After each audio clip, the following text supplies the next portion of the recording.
Seni versinler ellere, beni vursunlar. Sana sevdanın yolları, bana kurşunlar. Hello everyone, this is CM Kozeman singing a local tune for a change in part 3 of our big amazing patreon.com question drive extravaganza. Now, if you just started listening this series, basically I've been collecting paid questions from patreon.com for a couple of months, and now we get to answer them all. And, well, it's a baroque method of super chats. So if you still want to ask more questions, there's a link below for the second round. Go and ask, and I will answer them in due time. So without much ado, let's go on answering these lots and lots of amazing questions I have been getting from my friends, basically, at patreon.com. And also, if you feel charitable, please support me on patreon.com. If you support me for even as little as $1 a month, you don't only get to ask questions, but also you get to see a lot of sneak previews from Snayad or All Tomorrow's plot reveals. I mean, just last day, I dropped a secret plot reveals from the All Tomorrow's rewrite, explaining how the Bone Crushers are gonna look in the new book. So, if you're curious, go and support me, please. And I know some of you have been snipping shit from my Patreon and sharing it with your online friends on Discord and stuff. And that's okay, but come on, invite people over as well. I can't stop people snip sharing from Patreon privately, but if you're doing that, come on, get your friends to come on over. So, okay, let's begin. The Normal Gecko asks, what are good tips of getting past writers or art block? As someone who's literally creating thousands of creatures and information for them, there must have been some point where creating new ideas are quite difficult. What are some ways you have found that are able to inspire you? So basically, in my channel, there's this video about how to keep motivated. And it's, for some weird reason, one of my most watched videos. I guess motivation is hard to come by these days. I'll tell you, great motivation. Get a day job. When you have a day job, you basically realize how precious time is, and then you basically find all these excuses not to do all these shitty day job tasks you've been assigned. So in the little time that remains to you, actually you get more creative. Obviously, there's ways to balance this. In an ideal world, get a job that doesn't pay you as much, but also practice lean living and, use your time wisely in the remaining short bits that remain to you. I basically found this is one way I am motivated. Another way of motivation is to basically, if you're still a student and you don't have to worry about a day job, then that's great. You could go to a coffee place, actually pay for an expensive coffee.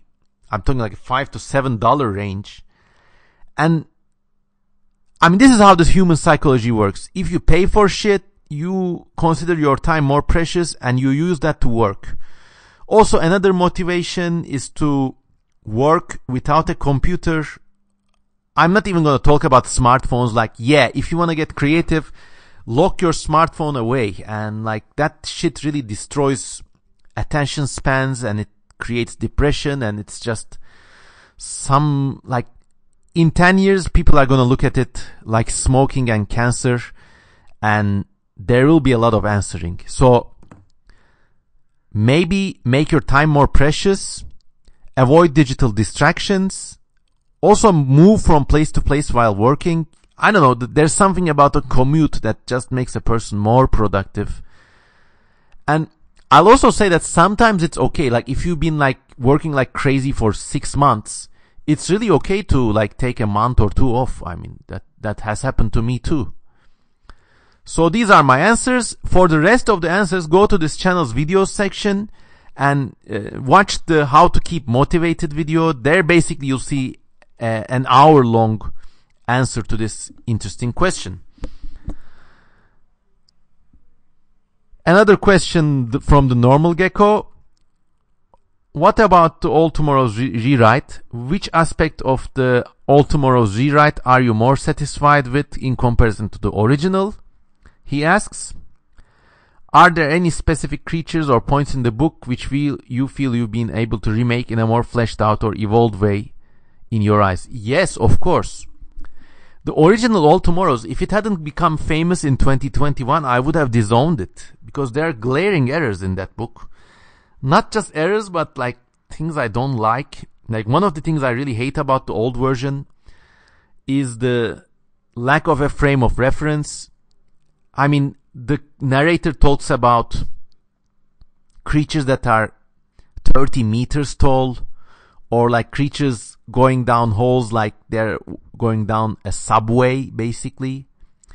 But these are all contemporary human references. Whereas now, or like they talk about millions of years. Years of which planet, motherfucker? It always annoyed me so much. So right now when I'm rewriting, instead of millions of years, I say maybe hundreds of thousands of generations. Instead of 30 meters tall, I say it stood as tall as trees, and its tail waved like a cedar. Like, slightly more ambiguous, but also contextually fitting frames of reference. That's like one thing that was really bugging me in the original work. There are also details with how the Kohanim invade the world, invade the galaxy, and what they do there.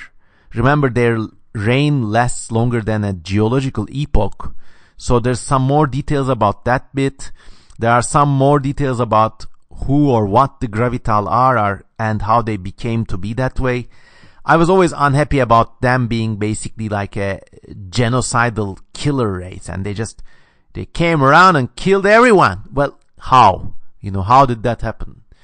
Also, there are some more juicy details about the ultimate defeat of the Kohanim, which I cannot reveal here, but there's a lot of stuff. Also a lot of stuff about like individual cultures. Like, for example, I can tell you now that in the rewrite, the killer folk share their planet with another species. Until they don't. So a lot of details like this. Yeah. Thanks again for the great content and sneak peeks over the past few months. Can't wait to see the continued evolution of Snayad and on to All Tomorrows. Thank you, Normal Gecko. Question answered. Alright, going on. Sebastian PD asks, what are Baby Bloombo Man on the Snayad world building project called? So, if you know a bit about Snayad, it's my big project about designing an alien world. It's full of hundreds of drawings and paintings, and of course I'm also redoing that too, and I'm like redoing hundreds of drawings for the past 4 years. So it's also another magnum opus in the pipeline. And if you support me on patreon.com, you can also see excerpts from Snayad. So Bloombo Man are these like funny, sad-looking penguin-like creatures. The actual creature design started from the caricature of a blobfish, which everybody knows now. But I just wanted to make it like kind of evolutionarily feasible and realistic, so I turned it into like a dumpy seal and penguin-like creature. So they're really silly and they're just vibing. A baby Bloombo Man, I don't know, you could call it a Bilimbi Man or a Pimble Man, something like this, like a more diminutive sounding version of the prefix Bloombo. So maybe Plimbi Man, Bimbil Man, Pimbil Man, Bidibidi Man, things like this. This is actually how I generate most of my cool names, by the way. I just say silly words until one sticks. And then I go back and spice it up with dictionary excerpts from Ottoman dictionaries, Latin, Old Greek dictionaries. And the key is to make the word like poetic and basically make the word sound good, you know. So there. Like last day a friend remarked, like, I was drawing this creature for Snayad, and the creature has a kind of crested head. So my friend on Patreon remarked that it looked like a labris, which is a kind of old Cretan axe motif from basically what is today Greece. And then it just clicked, you know, you could call it labrisops, ops as in face. So that was a really cool name, a nice coincidence of fitting words in context and sound. Labrisops, what a cool name. I also contemplated using Labrisocephalus or Labrisocephalos, but then I said, there's too many cephalus in this world, so Labrisops is the good one. And the more and more I like venture into the Snayad rabbit hole, the more I realize there's an entire art of creating names.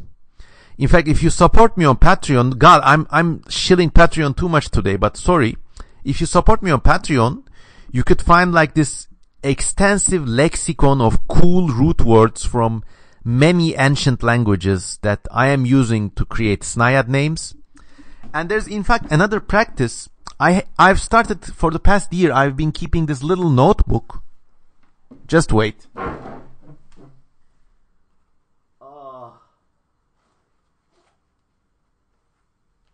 I've been keeping this little notebook of really cool names basically and nothing else. These are names that don't have a meaning, so they may not mean anything, but they just sound cool. And when I go to sleep, I usually dream these names just before waking up. So I have this notebook at hand and I just jot them down.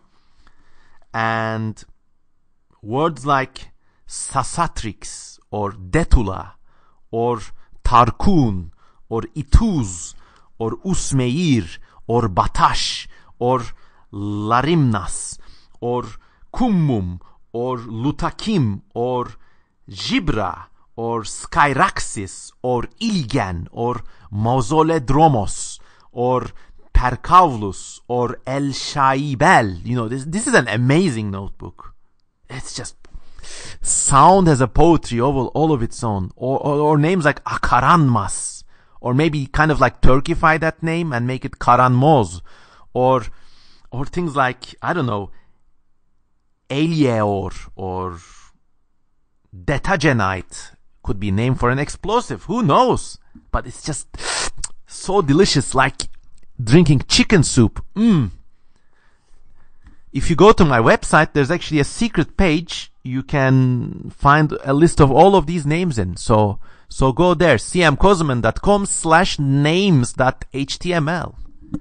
And you're free to use these names for your own projects. Okay, what else? Where is it? I'm just looking at my... Alright, another question from Riddick Nick. Alright, hello Memo, it's me Nick. Hello Nick, it's me Memo. I got some questions for you. Well, ask on, my good friend. Number 1. Do you think since sauropods were the largest land animals ever, there would be some symbiotic relationships with them? Something like birds hitching a ride on elephants, rhinos or giraffes, where said birds would have a feast of buzzing insects, but cranked up to 11? Heck yes, in my opinion. Heck yes. Now, one of the world's rarest flies, and I'm a big enthusiast of flies. Those things are just wildly diverse. One of the world's most amazing flies is something called a rhinoceros botfly. You know, botflies are these little things that lay eggs in squirrels' faces. Some varieties can also infect people, but they're just like the larvae come burrowing out of the flesh, and they're like little like sizes of rice grains or even smaller, but they burrow in you and they metamorphose in your flesh, and then they just fly away. Now, one of the world's largest flies is called a rhinoceros botfly. And it's the size of a thumb, and the larva must be the size of a 50 caliber bullet, feeding, growing in this rhino's flesh. And of course it's endangered because rhinos are endangered. But now imagine what kind of botflies or other parasitic insects must have lived on sauropods. As you imagine that, I'll go and just briefly turn off the laundry because I'm multitasking these days. Think about it while I'll be right back.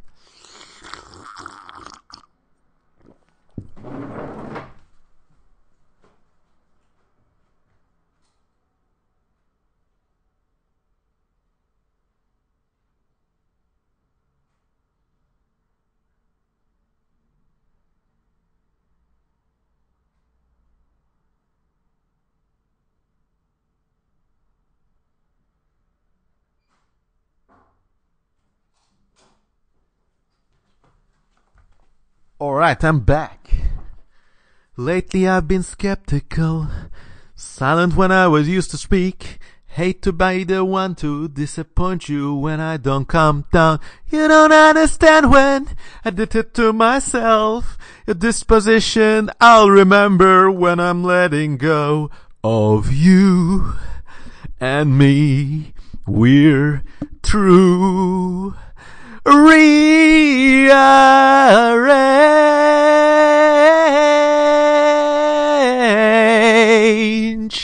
You're no good to me. Ding ding bing. Thank God it's over. Ding ding ding bing ding ding. You may believe ding that nothing is wrong until you're crying on me. You think that anybody is like you. Okay. I just did the laundry and felt like breaking out into a Limp Bizkit song. Cause what else is this channel good for if you cannot sing whenever you want?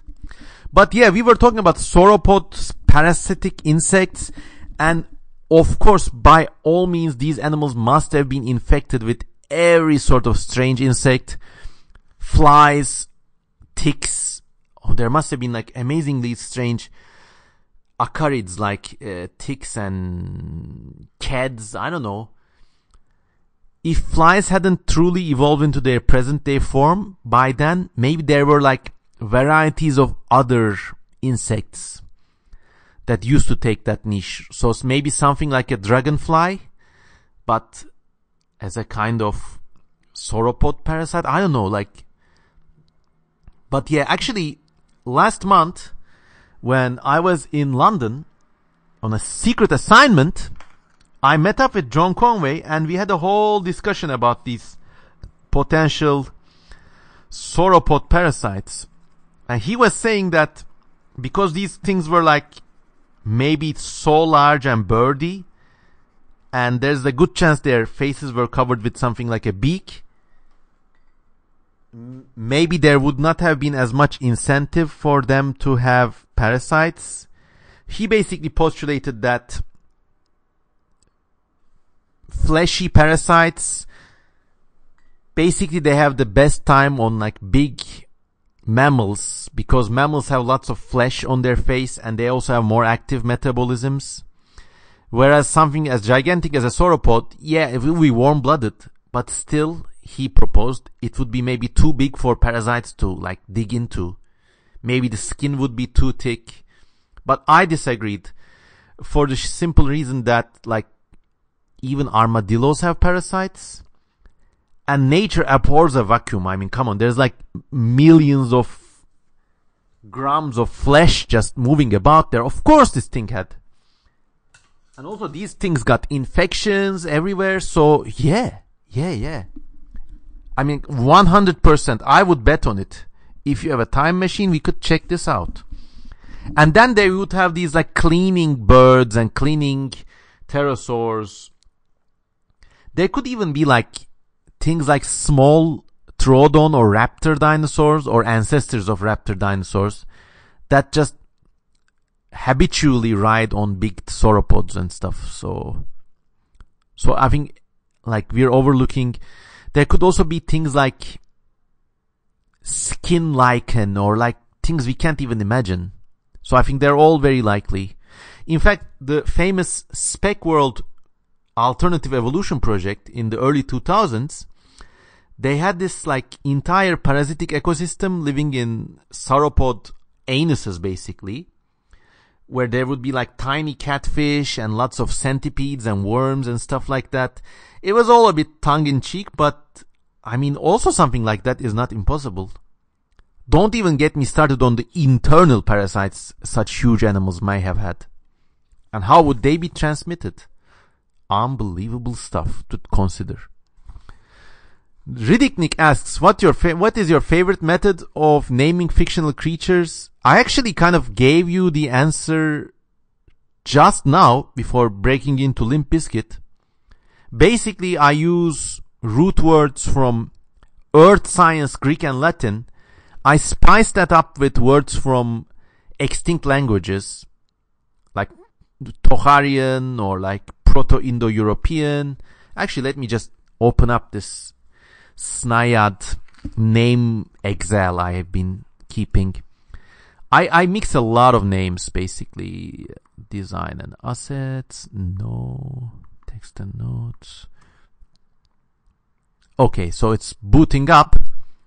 So I'm using languages as diverse as Ottoman Turkish, or like even the weird things like the Cappadocian dialect of modern Greek. So there is a word there called amarza or amarja, which means fascinating. And my rule for like making scientific names for Snaiad is to mix one earth science Greek Latin word with one extraneous word. So from all these other languages like Saconian, Tamashek, Thracian, Arabic, Proto-Indo-European, like there's a lot of languages, Malagasy. And the lore on Snaiad is that these colonists kind of uncanned, quote unquote, uncanned a lot of extinct languages because they wanted Snaiad nomenclature to have a unique feeling to it. So the names wouldn't be confused with earth animal names. So the rule is to mix one extraneous word with one earth science Greek and Latin word. So like if you take that Cappadocian Greek word for amazing, which means amarza, if there's an animal called like maybe the fascinating, really brightly colored small running animal, okay? You could call it Amarzodromos or Amarzodromeus. And I think that's a cool name. I also make up a lot of weird names myself. I just gave you a huge reading from my little notebook of names. And especially for the Snaiad project, like there are some very famous words like the Cahedron creature. That's a complete made-up name that I created. And there are like names like Canturrus, which I think means a heavy animal, or there are these animals that look like big salamanders, but as big as a car. So I call them Mupajos or Mupajum. Basically, it just sounds like that. That's like the only criteria for neologism. Or you could have words like, let me give you one more. Ottoman Turkish is also a great name. Like Seher, it means dawn. Or they have a weird name for geckos. It's called Sakangur. How cool are these names? Another one is Samandarvari, which means salamander-like. So like if on Snaiad there are these things that kind of look like salamanders, you could call them Samandarvariat, or just salamander-like creatures. Or that whole name for gecko was Sakangur. So, like if there's like a gecko-like Snaiad creature, you could call it Sakanguroides or something like this. So a lot of fun with names. Almost as fun as painting, to be honest. Like, so my practice, like, recommendation to you would be like, keep a notebook in which you keep all these weird names that you think about, and make sure the names are graceful and beautiful to pronounce. And in fact, a lot of, like, it's gonna sound funny, but you would think scientists are all like very rigid. Okay, yeah, this means like the Latin official use, but a lot of scientists actually bullshit made up scientific name. Like, there's this very famous snake which is called Fordonia, and the guy who named it was notorious. I don't remember the scientist's name, but he was like an late 1800s scientist. He basically named hundreds of like snakes, insects, lizards, and fish just by making up cool names. If it sounded cool, this guy went with it. So there. Let me look it up actually.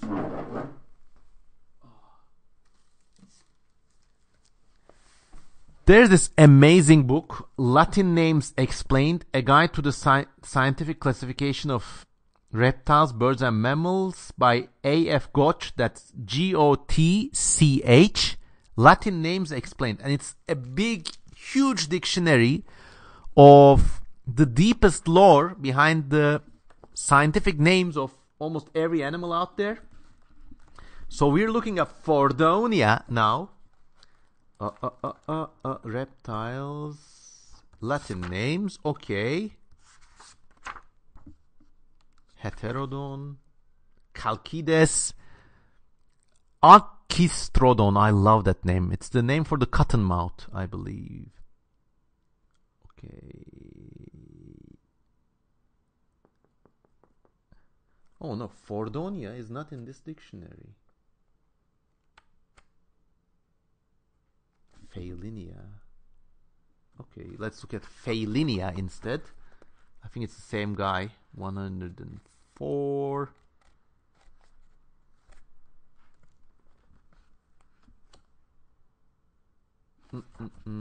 Just bear with me, please.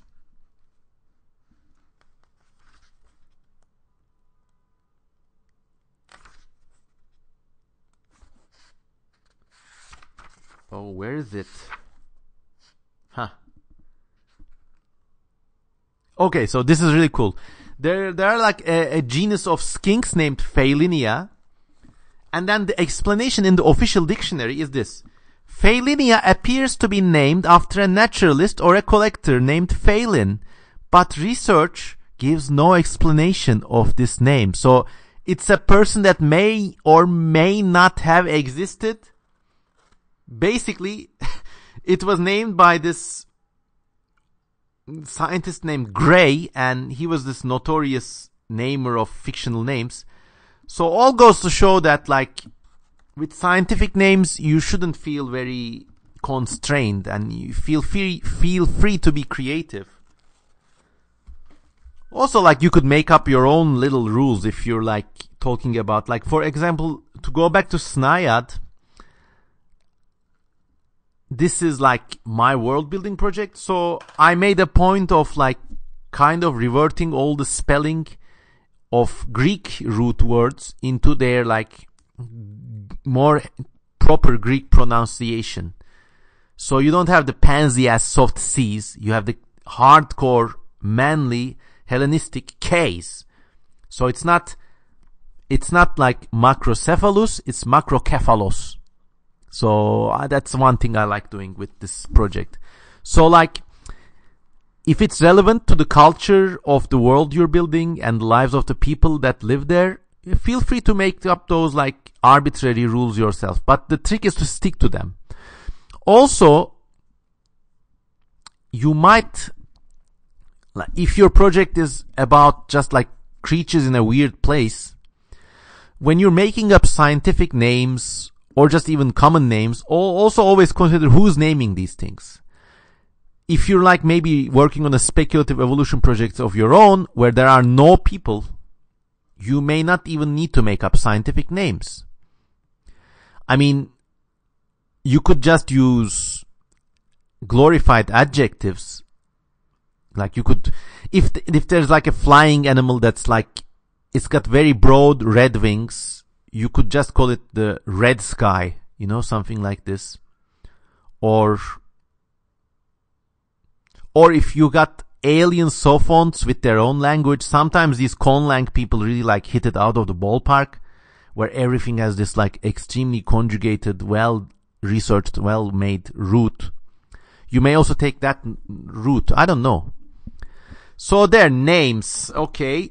Number 3 question from Riddick Nick. What advice do you have for artists and creative people with so many ideas and concepts that they don't know where to begin? Okay, this is a really good question. Sometimes too many ideas also swamps us. It has also swamped me. You could take one of the few options.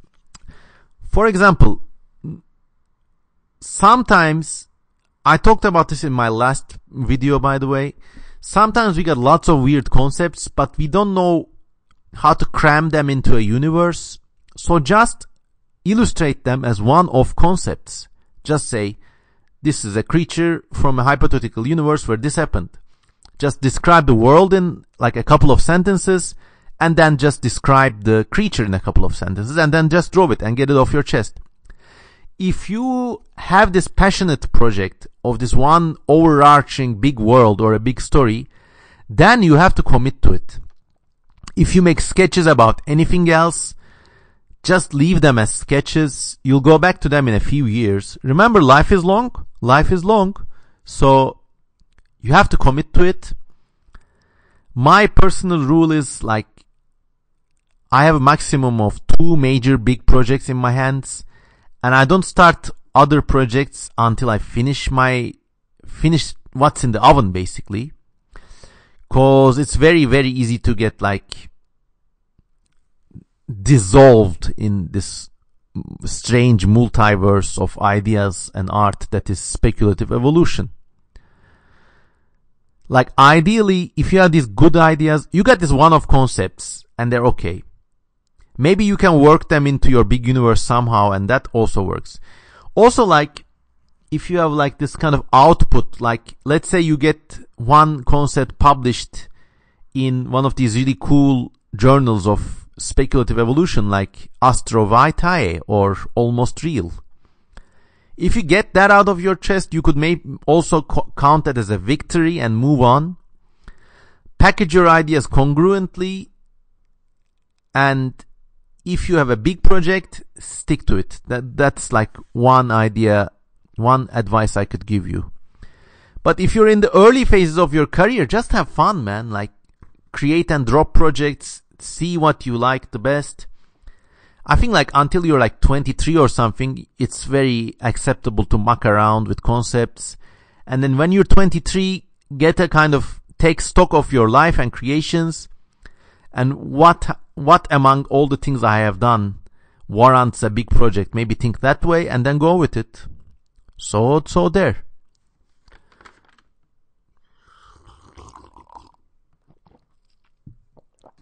Another question, this time from Kidney Defender. Is this guy a merchant of like water or like hydration products? I always like this name. Kidney Defender says, who is your all-time favorite creature designer? No offense to you, but mine is Wayne Douglas Barlow. Yeah, what a coincidence. Mine is Wayne Barlow too. Great Granddaddy Barlow is like a god to me. He inspired me to create everything I did. And in fact, if you go back to earlier iterations of All Tomorrows or Snaiad, you can see clear influences of Barlow's work. The level of his skill is something I just cannot even hope to match. He's just so out there. And like, you know how some of you like go all giggly and fanboyish when I like add you on Facebook? Like, what Facebook? When I add you on Twitter or Instagram. I feel the same way when Wayne Barlow likes my work or comments on my work. So even masters have masters, and it has been this way for all eternity, basically. There are also some really amazing, like, I can't remember his name now, but there is amazing French Spec Evo artist, and he does this really realistic, really original things that look like look like marine animals, but they're like, oh, it's just unbelievable. This guy is like a god. I'm very sorry for forgetting his name, but I'm so sorry. There are a lot of like contemporary Spec Evo artists that could kick all of our butts, by the way. Also, runners up for me are Terrell Whitlatch, the lady who designed Jar Jar Binks and all sorts of Star Wars creatures. I think she's single-handedly responsible for the quote-unquote Star Wars feel of many things. And then also H.R. Giger. He designed the alien xenomorph, but more than that, he's like a really, really old style, dark surrealist, and I just love this about him. So there. Hope this is a good answer, Mr. Kidney Defender.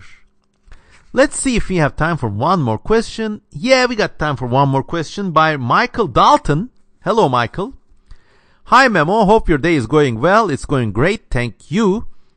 You mentioned in your Half-Life video that you believe AI in video games is more or less alive. Could you expand this opinion at all? And do you think that relatively complicated algorithms can also qualify as potentially alive? I find the concept very interesting, and I think we as a collective are too narrow-minded in what we believe to be sentient. Okay, this is a great question, actually. So, like, I've got this thing in video games where, or like even things like Sims, you know, like, a lot of sick people would like torture their Sims and like, I don't know, leave them to die of thirst or whatever. Also in video games, like, I don't like shooting things if I absolutely can get around it. Now, obviously, none of these things are alive in the sense that we know. I have a personal belief that every living thing has a kind of sapience in it, and there's still something about life forms that AI just cannot replicate. If you're materialistic about it, this could come down to something as simple or paradoxical as like quantum interactions in nerve cells, maybe. But if you're also like, if you got a little bit of mysticism in your life, you could still, even in this day and age, argue for the existence of something like a spirit, whether it's a collective spirit or whether every individual thing has its own spirit. I don't know. But when you're going through life, it really feels that way. So, personally, I have this like, I afford this mystical distinction to like living things in real life. But when it comes to like killing a digital character, sometimes the algorithms that determine these things' behavior are arguably more complex than the behavior that guides a plant, for example. Now, you wouldn't go out of your way and like tear apart a beautiful orchid or like uproot a plant for no reason, would you? So for the same reason, you wouldn't destroy an algorithm that has some understanding of pain, even in its like weird imagined little world it does. It knows how to escape you. It can feel pain. Sims can feel hunger. They have avoidance mechanisms. And it comes down to the like metal of your character. Like, why would you destroy something, an organized object, unless you absolutely need to? Like, it's even as simple as that. Like I hate smartphones, but I wouldn't smash a smartphone just to prove a point. I would just sell it and use the money to buy art supplies. I don't know. It's just the way I operate. But of course, like, then again, if I was hungry and I had to slaughter the animal, I actually know how to slaughter animals and like prepare their meat and eat them. So I think the key ruling personal motto is don't create undue suffering unless you have to. I don't know. My good friend, online friend, Jonathan Wojcik of the Bogleach fame, he operates this amazing website called bogleach.com. That's BOGLEECH.com. He's like a profligate online publisher and like a genuine American eccentric. So he had he has, or maybe had, this YouTube channel in which he did this playthroughs of really obscure games, and he made this point of never killing something unless he absolutely had to. And if he had to kill an enemy, it would be done off screen, so he wouldn't record it. So I have the same ethos. Now, I don't know whether, like, see, in a paradoxical way, I'm also like very wary of AI and technology, so I don't know whether AI life or A life, like, it's a sin to like destroy these things in the game you're playing. Okay? But at the same time, if it's a choice between the needs of an algorithm, even something as complicated as ChatGPT, or the needs of, like, basically, I could delete ChatGPT just like this, just to keep one goldfish alive. Okay? So that's my hierarchy. Don't destroy organized structures, but if they're digital, real things have precedence. I'm sorry, I didn't make the rules. Okay, that's that, everyone. Hope this has been a nice talk, and I hope you enjoyed it. And if you got any more questions, ask them for the second round. The link is below. And as always, have a nice day. We'll see you in part 4. Ciao!